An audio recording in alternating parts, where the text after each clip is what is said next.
kind of either. That damn fucking wet.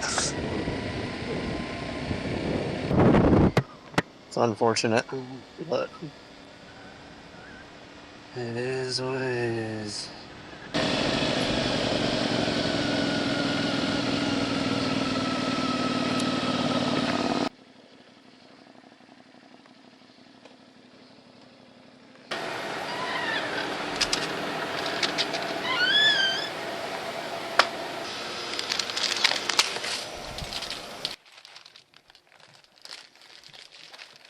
I'd ask you about your vehicle, but then again, I don't know much about. So, I'm sure it's an interesting bike, though. It's fun. Is it one of them fancy, expensive ones? Not really, no. Yeah. It's like 7,000.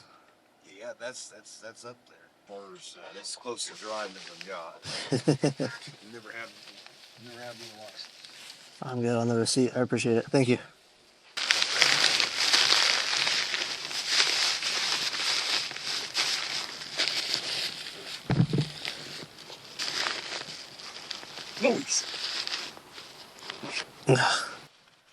Biker complaint number 1. People always have to be your fucking friend.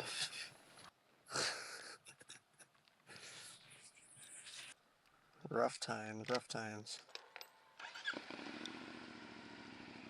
Oh. You're wondering why I'm moaning and groaning over here.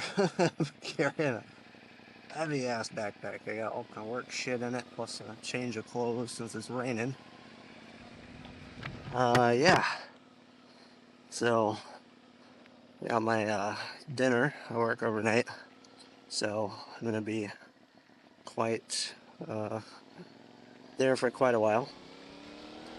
Anyway, yeah.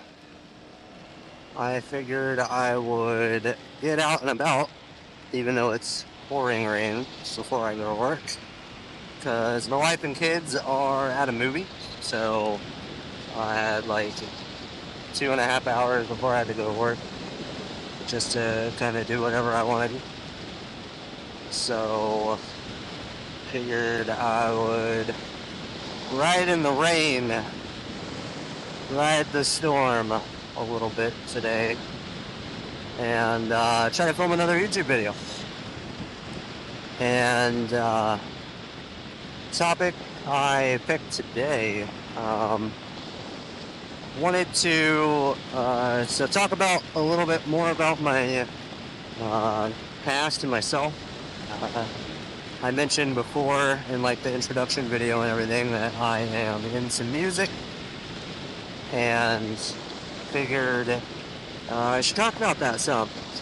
Just because there's some relevant stuff going on right now that kind of surrounds the upbringing that I had involving music. So, just to kind of recap a little bit, young me, young 450 Raven, was watching cartoons one morning. I was 7 years old, and I happened to be watching Cartoon Network, and a commercial came on promoting a few bands. There was Linkin Park, POD, and Stained on those videos, on the ad, whatever, commercial. And I remember hearing the segment for Linkin Park, and I believe they played Points of Authority on the commercial, or the song Points of Authority. And I just remember being like absolutely awestruck by what I was hearing, and like absolutely in love with the music. And I remember running out of my room and going and getting my mom and telling her, I don't know what this is, but I need it. And I solidified a love for music very heavily from that commercial alone. And she went out, she went and bought me Hybrid Theory, their first album, and it was before they had ever released Meteora. It was just right when they started and right when they took off. And yeah, I listened to that, God, millions of times, probably. I had Hybrid Theory and Meteora both on repeats for years. And Reanimation as well. I fell in love with Reanimation too. And I got really into wanting to learn how to produce music. I was really a huge fan of what Mr. Hahn did. And I got turntables and stuff when I was younger. I started, learning how to program music on the computer. Started learning how to use synthesizers, things like that. And it just solidified a huge passion in my life. And I took that passion in life and just continued to expand on it more and more as I got older and older. I'm 31 now, so you can imagine from the age of 7, being obsessed with that heavily. I got an opportunity to go. I took that and started, honing skills, doing synth work, doing production related stuff. I learned how to play guitar. Tried to kind of learn how to do vocals. I can kind of manage. I am no singer. First, I'm also entirely self-taught.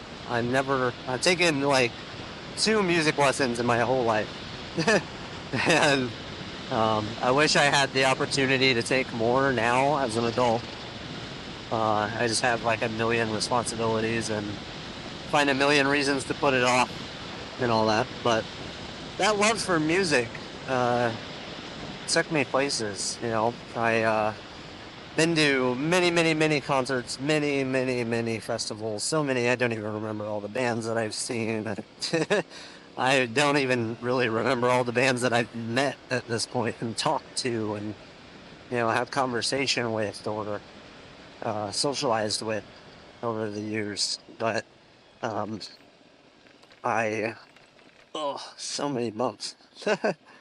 But I took that passion and pursued music as a side hustle throughout my life. And I've done music work for artists that are outside of, where I'm from. And I've done music work for local artists. I've done, production, recording, mixing, mastering, stuff like that.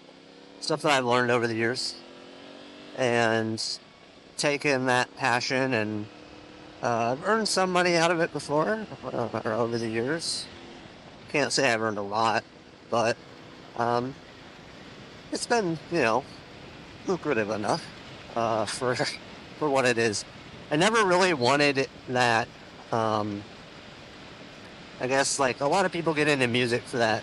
I want to be a rock star kind of thing, and that was never really me. I've never really been the biggest fan of attention in that kind of a way. I never really wanted a spotlight on me, so to speak.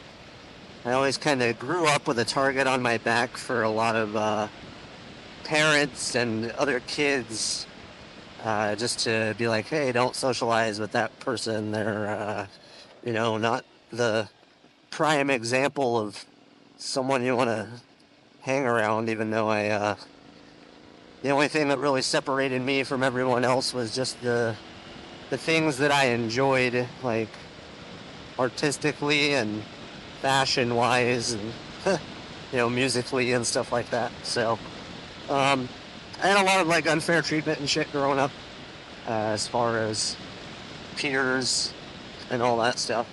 I was kind of a bad kid at some points. I had behavior issues. Every kid does. Every kid gets mean, gets stupid, does what they're doing through puberty, all that fun shit. And then, um, biggest crux was that parents didn't want their kids to hang out with me because they were afraid I'd get them starting smoking. Because I used to smoke, which I mentioned in the last video.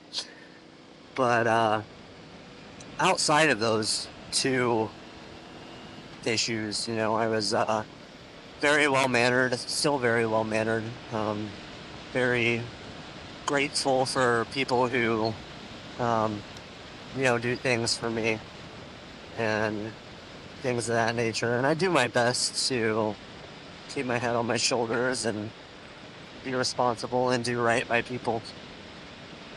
But getting off topic, that music and stuff that I kind of fell in love with back then used to be the thing that people would point at you for and be like, oh, that's bad, you don't want to listen to that kind of stuff, you're gonna, go down the wrong path if you get into that and all that fun stuff. And I was listening to like fucking Linkin Park, man.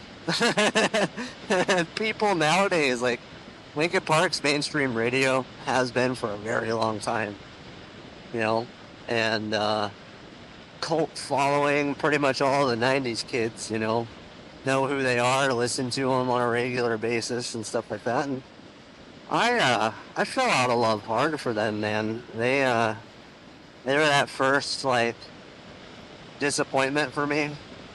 I've had a lot of them over the years. It's kind of crazy, and I'm going to kind of elaborate further on that too as we go.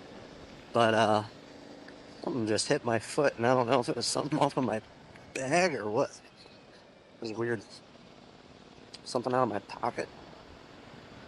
Huh. I don't know. I'll find out what it was if I'm missing something later, I guess. At least I'll know where it is. But anyway, I fell out of love so hard for Linkin Park. Minutes to Midnight came out, and I was like, yeah, this is okay. Like, this is good. This isn't what I'm used to. This isn't what I hoped it would be. But it grew on me over the years, and I still look back on it as, this was a good thing. This is what they did that was good. It wasn't great. But then they just kept going and kept changing their direction. And I'm not criticizing a band for evolving. There are bands that evolve forward, and there are bands that evolve backwards. And Linkin Park, very much for me, was a band that evolved backwards. They started doing really corny, cheesy lyrics that didn't mean shit. They started changing their, sound palette in a way that just wasn't fitting to the overall theme that they had developed in the past. Everything before was all, grandiose and over the top, and blended so many elements. And then over the years, they just sterilized it so hard, and it was just like they turned into a minimalist group, and they were like, here's a electronic kick drum, a snare, and a little synthesizer noise, and some vocals. And that's it. Like, they removed the layers over the time that made them what they were. And I'm noticing now that, it's an incredibly horrible thing that, Chester did what was done. And I know I've mentioned this before. I work in emergency services. I drive an ambulance in classes to be EMT as well. And, suicide is a very terrible, terrible option. It is not the solution. But as a person who's struggled with anxiety and depression over my life, I've been there. And people in that state of mind don't need someone to rain down on them and tell them what they're feeling is bad. They need someone who's like, hey, look, I've been there. and what you're feeling is, um, it's okay. It's natural sometimes even to feel that way. And even though, not everyone in life ends up feeling that way and whatnot, does not mean there's something wrong with you. And it's a tragedy that, you know, people take that as their way. And this is such a cool bridge, man. This is all metal rickety bridge out here. But anyway, it's terrible that people, take that as their means to an end. And it's terrible that Chester took that as his means to an end as well. But, I'm proud to see that Linkin Park wants to move on, or not really move on, but move forward in a new direction um, with their new vocalist. And it sucks the way that things are being handled, On one hand, you have a person who has a history of kind of being the antithesis of what Linkin Park was and stood for, and what Chester was and stood for. And, they're employing her to not necessarily fill his shoes, so to speak, but, it's the members of the band performing with him. Performing with her, rather. And, they spent their time in their life and their legacy with him. And it sucks that there wasn't more care put into choosing a better candidate, someone that wouldn't draw such negative publicity to the band. Because I was really hoping that if they ever did do anything again, that it would all be a positive thing. And I think what people are misunderstanding about this whole situation, like, there are obviously a lot of people that are like, what the fuck, she's a problem, and she's the worst person to do this stuff because of who she is and what she stands for and all that stuff. And, like, sure, those people probably have their points, but I think what people who are so quick to come to Linkin Park's defense about the thing are missing is that people don't want something that has always been such a positive thing in their life to just be tainted with so much negativity, especially after what happened. Chester Bennington committing suicide was such a black mark on the band's name already. It's such a terrible thing to have your band associated with. The vocalist of your band committed suicide. Nirvana has that negative stigma. There's so many bands that have that negative stigma where, a member of the band kills themselves and then, it's just all downhill from there.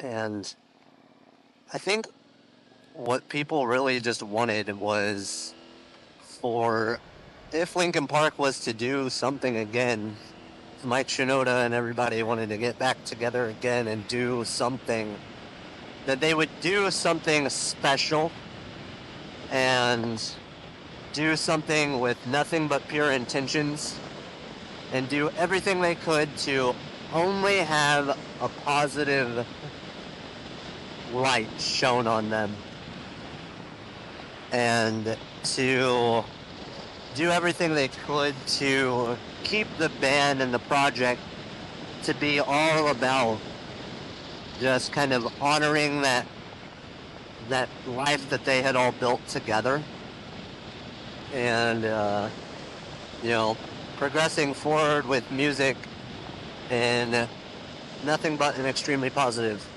direction. And so many of the people that are so quick to defend Linkin Park on this stuff um, just don't want to see that fans are disappointed because the band that they fell in love with that meant so much to them has such a negative association with this new person. This new person in the band has such a questionable history that people even feel the need to look into it. I don't think anyone even wanted to feel like they needed to look into it. I think they just wanted to be like, oh, we have a new person and they've got golden retriever energy. And everyone's lighting candles and everybody's singing, what I've done. And at the end of the show, everybody's just crying and enjoying their time, honoring Chester's memories. But instead, everybody's on the internet, seeing this person's history, seeing the things that they've been associated with that are negative, and just that alone tears the community apart. And as much as you want to keep that community together in that kind of a situation, you just can't. And you're never going to be able to. And it doesn't matter if she is actually that person or not. It doesn't matter how good of a person she is or how redeemed of a person she is. It's the fact that she's now in a role meant to fill the void of someone who is so important to so many people. And it just sucks to know that, the band now has that negative image associated with them. It doesn't really matter at the end of the day how much validity there is to it.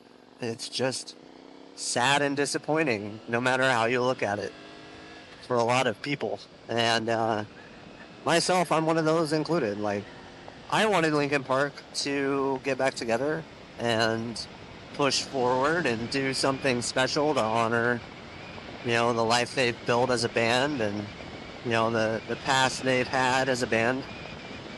But I didn't want to see that band that meant so much to me as a child just getting dragged through the mud on every news article and every social media post. I just wanted to see everybody be like, hey, look, there's this new person. I like her. I don't like her. Oh, well. We're all here to admire what Linkin Park did or what Linkin Park will continue to do. That's all anyone wanted. And, it just, a lot of people can't seem to come to grips with getting along in this situation. And I don't think anyone ever will. And I don't blame anybody. And I stand on the fence of, you could have done better. And that really sucks,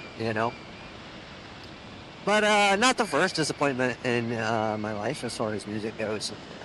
There's quite a few other bands I fell in love with and grew to become disappointed in.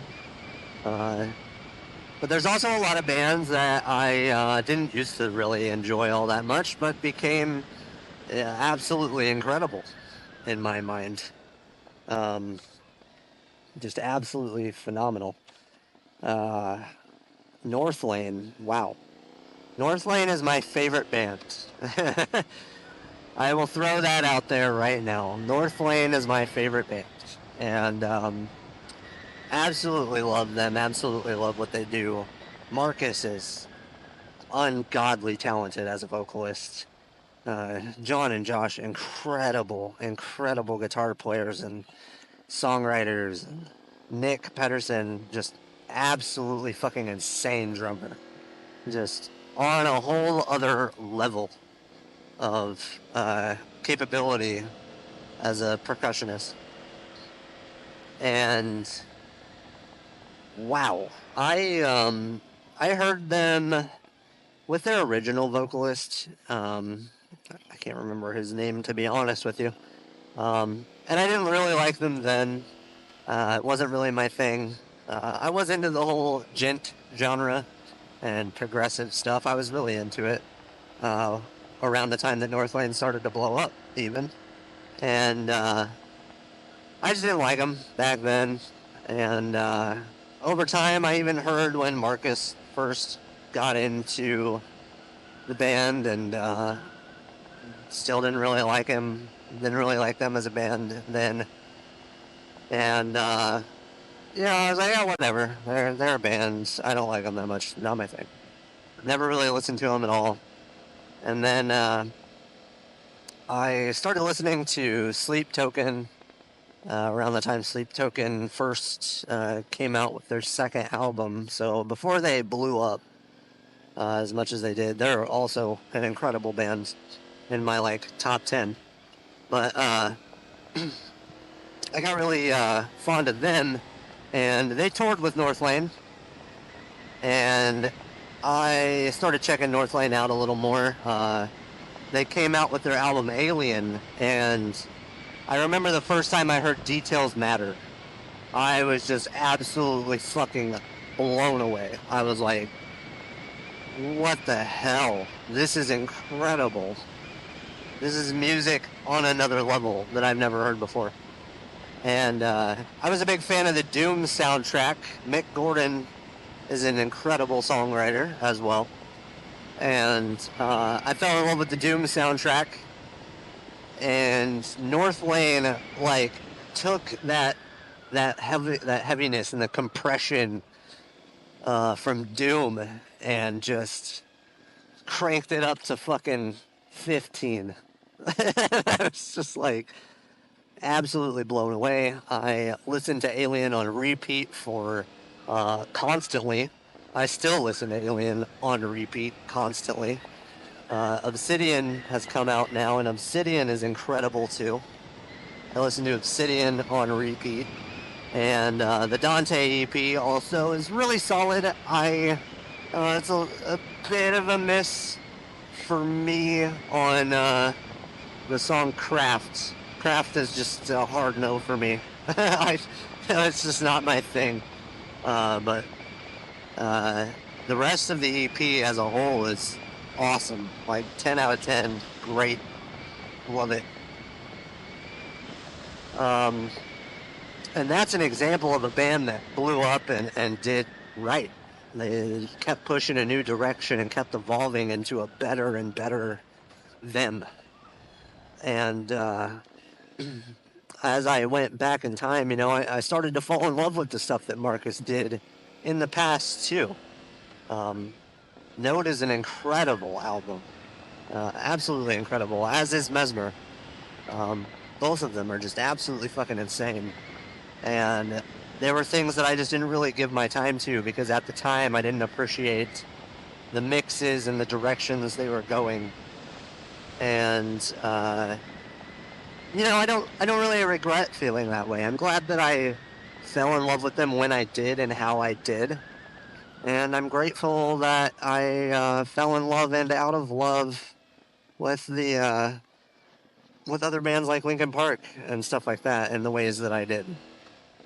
And to this day, I go back and I listen to the things that I used to really love about those bands. I still go back and listen to Meteora and just reminisce on how incredible of an album that was and how pivotal that was in my development as a person and as a musician myself. And look back on that with such fondness and know that that's still my roots and kind of where I came from and what got me into learning music in the first place, and it's elements that I've incorporated in the things that I do as well. And with that, the thought that I kind of carry with me now as an adult, as 31-year-old is there's a lot of people that get stuck in the past musically or artistically, and they're like, they don't make things the way they used to. And then you've got the futurist who's always like, this thing sucks now. What's next? There's not that many people in the middle, and I'm kind of blessed to say that I'm kind of one of those people in the middle that can I appreciate the things that I used to love, but I still hunt for things that are new and exciting and things that break the cycle in ways that I haven't experienced in the past. And, I pursue listening to newer bands and everything still, and still chase that inspiration. And then still, I go back occasionally and listen to things that I grew up on, and enjoy those as well. But I don't linger on them. I don't look back on them with a fond memory of rose-tinted goggles, where things were so much better back then. And music was so much better back then, and artists today just don't have the passion they used to, and all that stuff. And I think maybe that's potentially a product of being born in the beginning of the 90s. I was born in 93, and, I grew up around the dawn of the internet, the modern internet. The internet was obviously there before in the 80s and everything like that. But I was around just in time for the personal computer and Windows XP and Windows 98 and all that fun shit. And LimeWire and Napster and Newgrounds and MySpace, and seeing how all those things evolved the music industry and all that stuff, and how music software became the new norm instead of analog, consoles and recording and tape and cassette and all that stuff. And maybe that's a unique perspective that we have as, people that grew up in that generation. That we take for granted sometimes or underappreciate. Would you hurry the hell up? I didn't want to put my legs down. But yeah, that's also a double-edged sword, though. We look back on times that are more fond, where people weren't obsessed with being on their devices. When we were kids, we didn't have phones to play on. We went outside and chased each other with sticks and ate worms and all that fun shit. Didn't really eat worms, but But then when we got home, we got to play on dial-up. We got to spend 10 minutes waiting for a funny picture to load. Or spend 10 minutes trying to Google search, some funny question, and printing out maps on MapQuest so our parents could get wherever the hell they wanted to go. All that fun stuff.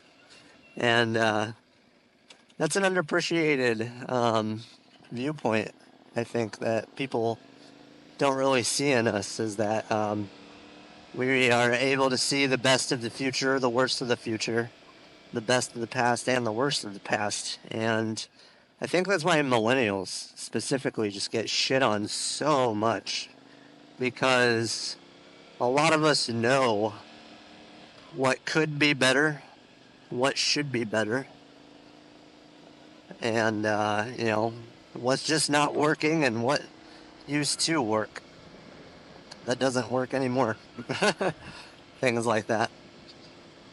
And just I'm just kind of rambling at this point, but as far as the argument stands on the whole Linkin Park situation, no matter how you stand on it, if you were someone like me who grew up on them when all there was CDs, or if you're someone from the future who grew up on them when all you had was streaming platforms, you know. I hope that we can all at least see this from a new perspective and stop fighting each other so much and realize that um, there are obviously people who are going to defend the band to the core. There are obviously going to be people who will trash the band to no end now.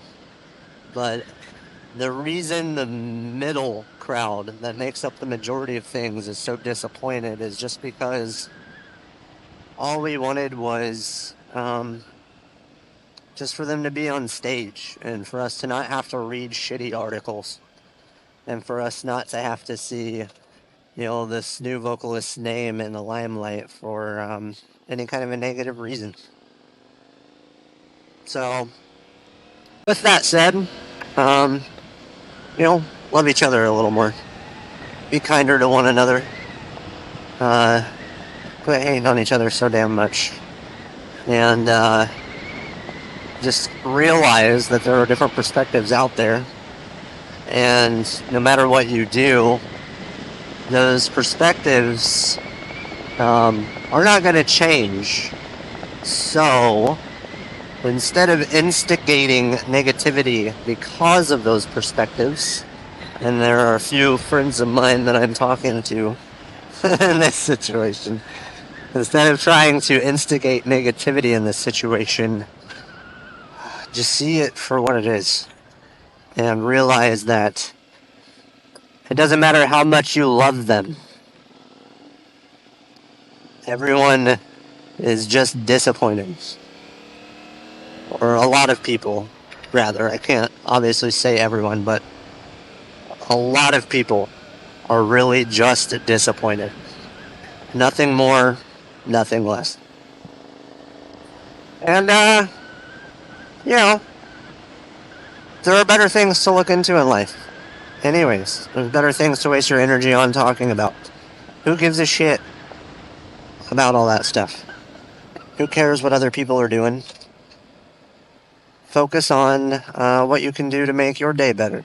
Focus on what you can do to make someone else's day better. And go into tomorrow with that outlook of, I'm not going to worry myself with, what that person is doing. I'm going to worry on, if they're okay. And if I'm okay. You need to worry about if you're okay. And do what you can to make sure at the end of the day that you're doing what you can be doing to be okay. So that's all. I've rambled for a fucking eternity at this point. And I've gotten so far off topic. But I hope you enjoyed listening to me ramble. This is just kind of me. Kind of little ADD brain. I get scrambled, I talk about one thing, and then, I go on to 20 different other things and try to find a way back to the point. And probably never find my way there. But that's kind of what this is going to be anyway. This is going to be me rambling. I'm going to pick a topic, I'm going to talk about it, and, if I stay on topic, then hallelujah. If I don't stay on topic, then, my parents tried to raise me better than that. But I got dumb brain, so. Anyways, 450 Raven. Again, I do musical stuff. If you want to check that out, there's a link tree below. I do photography stuff. I am extremely active on TikTok. I absolutely love making TikToks. It's so fun. I know a lot of people hate on TikTok, but man, making TikToks and coming up with those short little creative ideas is so fun. So if you want to see a ton of stuff from me, check out my TikTok. The link is down there separate from the link tree because I want you to see it. So with all that said, I am going to hop off here. I am going to go to work and enjoy my rainy night. And I hope you all have a fantastic rest of your day.